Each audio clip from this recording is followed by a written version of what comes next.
আনাস রাদিয়াল্লাহু তাআলা আনহু বলেন তার রোগ ছিল 7 বছর পর্যন্ত এবং কয়েক মাস, কেউ বলছেন 18 বছর। তিনি আনাস বলছেন কয় বছর? 7 বছর কয়েক মাস। আর অন্যান্য কিতাবে পাওয়া যায় কত বছর? 18 বছর। হযরতে আইয়ুব আলাইহিস সালাম খুব ভালো মানুষ ছিলেন, প্রচুর ধন সম্পদ ছিল, টাকার অভাব নাই, সম্পদের অভাব নাই, ছেলে মেয়ের অভাব নাই, বউ দাসী বাদী গৃহপালিত পশু জন্তু সবকিছুর অভাব নাই। এত কিছু থাকবার পর আল্লাহ তাকে পরীক্ষা ফেলায় দিলেন। কিসে ফেলায় দিলেন? পরীক্ষা ফেলায় দিলেন। তার সারা শরীরে হয়ে গেল কুষ্ঠরোগ। কি রোগ হয়ে গেল? কুষ্ঠরোগ হয়ে গেল। দীর্ঘদিন পর্যন্ত কুষ্ঠরোগের কারণে তিনি আর সহ্য করতে পারলেন। এক পর্যায়ে এত দুর্গন্ধ হয়ে গেল, শুধুমাত্র তার শরীরের মধ্যে একটা জায়গা, জিহ্বাটা ব্যতীত আর ওই হৃৎপিণ্ড যেটা দিয়ে শ্বাস আসে আর যায়, এই জায়গাটা ছাড়া পুরা বডি পচে গেল, দুর্গন্ধ হয়ে গেল, পোকায় ধরে ফেলল। একদিন একটা পোকা তার দেহতে কিছু খুঁজে পাচ্ছে না খাওয়ার জন্য, তখন এই পোকাটা পড়ে গিয়েছে শরীর থেকে হযরতে আইয়ুব আলাইহিস সালামের। আইয়ুবকে তার এলাকার লোকেরা অনেক জঙ্গলে ফেলে দিয়েছে, আপনারা জানেন, আমি ঘটনা বলছি। তো শরীরে একটা পোকা ছিল, পোকা খাচ্ছে খাচ্ছে, এখন নাই কি আর খাবে, পোকাটা পড়ে গেছে। তিনি বললেন, আহারে পোকা, তুমি আমার শরীর থেকে পড়ে গেলে। এই কথা বলে ধরছেন, তুই আবার জায়গায় বসে বলছেন তৃপ্তি সহকারে খাও, তুমিও আল্লাহর সৃষ্টি আর আমার শরীরটাও আল্লাহর সৃষ্টি, সুতরাং যেভাবে ভাল লাগে খাও। সুবহানাল্লাহ বলেন। আল্লাহ কিভাবে বলছেন যে তুমিও আল্লাহর সৃষ্টি আর আমিও আল্লাহর সৃষ্টি, তুমি আল্লাহ তোমাকে পাঠাইছেন আমার বডিতে খাওয়ার জন্য, যেভাবে মন চায় খাও। এই কথা শুনে আর তিনি যখন ওটাকে ধরে আবার দিছেন, এত জোরে ক্ষত স্থানে দিয়েছে কামড়, কামড় দেওয়ার সাথে সাথে তার সর্বশক্তি দিয়ে কামড় দিছে।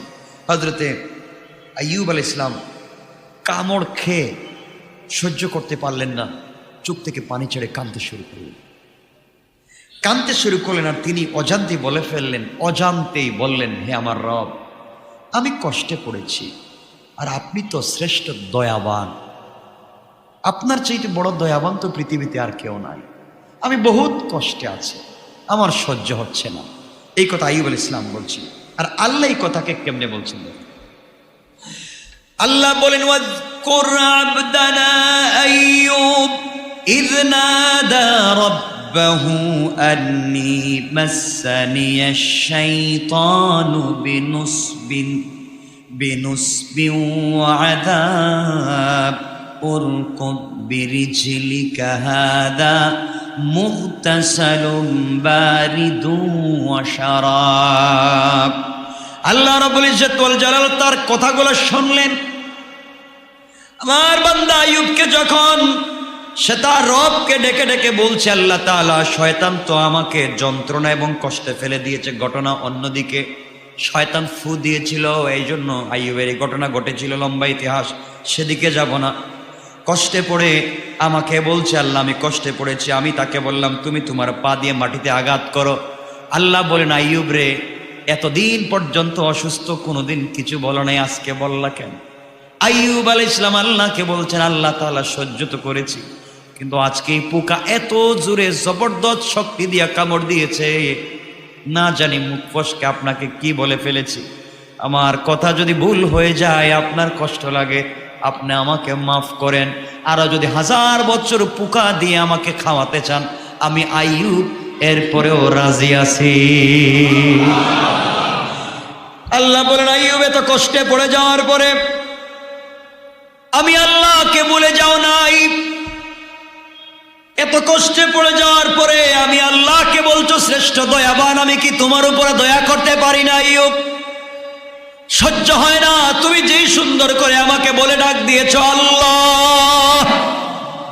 এত কষ্টে পড়ে যাওয়ার পরে মাত্র ঠোঁট ভালো আছে, তুমি আল্লাহ বলে যে ডাক দিয়েছো আইয়ুব রে, আমি আল্লাহ খুশি হয়ে গিয়েছি। আইয়ুব শোনো, তোমার পায়ের গোড়ালে দিয়ে মাটির মধ্যে আঘাত করো। আইয়ুব বলেন, আল্লাহ আমার তো শক্তি নাই এতটুকুন। আল্লাহ রাব্বুল ইজ্জত ওয়াল জালাল বলেন, আইয়ুব রে, তুমি যতটুকুন শক্তি পাও ওই শক্তি দিয়ে মাটির মধ্যে আঘাত করো। তিনি আঘাত করলেন, আঘাত করার সাথে সাথে মাটির নিচ থেকে স্বচ্ছ পানির ঝর্ণা বের হয়ে গেল। আল্লাহ রাব্বুল ইজ্জতুল জালাল বলেন, আইয়ুব এই পানি দিয়ে তুমি গোসল করো। আইয়ুব পানি দিয়ে গোসল করলেন, পুরা শরীর সুস্থ হয়ে গেল। সে কঙ্কাল সার বডিতে গুস্ত বেড়ে গেল, বরাট হয়ে স্বাস্থ্যবান সুদর্শন হয়ে গেলেন, বাদশার আকৃতি পেয়ে গেলেন। কিন্তু এতদিনের দুঃখ, গ্লানি আর কষ্ট ভিতর থেকে যায় নাই। বডিটা ভালো হয়েছে ঠিকই, মনের ভিতরে কষ্টগুলা রয়ে গিয়েছে। আল্লাহ বলেন, আইয়ুব এখান থেকে তুমি এক গ্লাস এক মুষ্টি পানি পান করো। আমার বিশ্বাস তুমি যদি বরকতে পানি পান করো, সাথে সাথে তোমার মনের ভিতরে যত গ্লানি দুঃখ আছে আমি আল্লাহ দূর করে দেব। সব ঠিক হয়ে গেল। পানি পান করলেন, কষ্ট দূর হয়ে গেল। বাদশাহী শরীর নিয়ে আল্লাহ বসে আছেন। আল্লাহ বলেন, জিবরাইল যাও জান্নাত থেকে পোশাক এনে সুসজ্জিত করে আমার আইয়ুব এত কষ্ট করে সবর করে ধৈর্য ধরেছে, পুরস্কার দাও। তার সন্তানগুলাকে ফিরিয়ে দিলেন, সম্পত্তি ফিরিয়ে দিলেন। আল্লাহ বলছেন, শুধু ফিরিয়ে দিলাম তা না, আগে ছিল যা আমি দিলাম ডাবল করে তা। আগে যা যা ছিল সব ডাবল করে দিলাম। এখন আগে যদি বউ ছিল 10টা, এখন হচ্ছে কয়টা? আপনারা তো এই হিসাবে করবেন। আল্লাহ বলছেন যা ছিল সব ডাবল করেছি। মানে আগে ছিল ক্ষেতের জমি 20টা, এখন দিছি 40টা। আগে ছিল গরু 10টা, এখন দিছি 20টা। আল্লাহ বলছেন সব সম্পত্তি তোমাকে ডাবল করে দিলাম। তিনি এখন বসে আছেন সুসজ্জিত হয়ে একটা গাছের গোড়ায়। কিন্তু সবাই যখন ওনাকে ফেলে চলে গিয়েছে, কারণ দুঃখের সময় কেউ কাছে থাকে না। দেখবেন আপনার সুখের দিনে বন্ধুর অভাব নাই, বলেন না কেন? সব বন্ধু।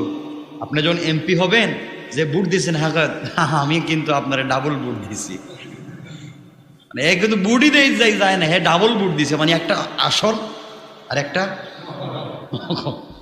সব করছে। কি পাওয়ার ক্ষমতা, কাছাকাছি দৌড়তেছে, এমপির সামনে পিছনে কি মিছিল দিচ্ছে। বেচারা যখনই ফেল, ওর বাড়ির কাছে দিয়েও যায় না।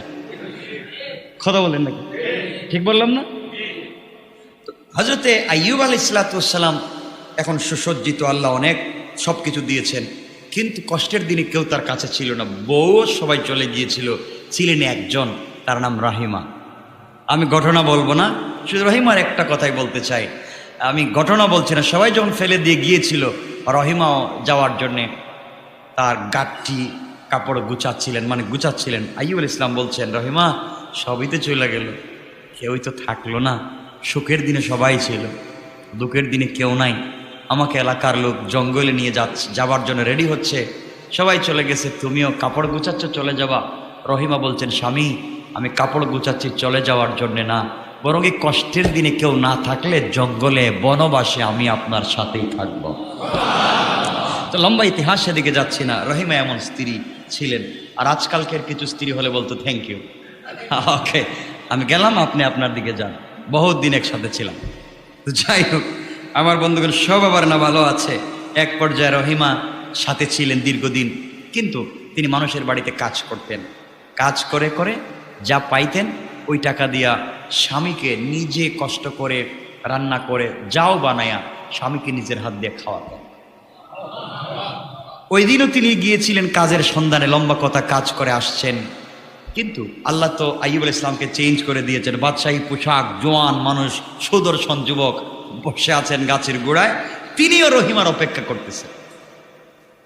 তিনি অপেক্ষা করতেছেন যে আমার দুঃখের দিনে ছিল, আজকে আমার সুখের দিন, তাকে তো আমি ভুলে যেতে পারি।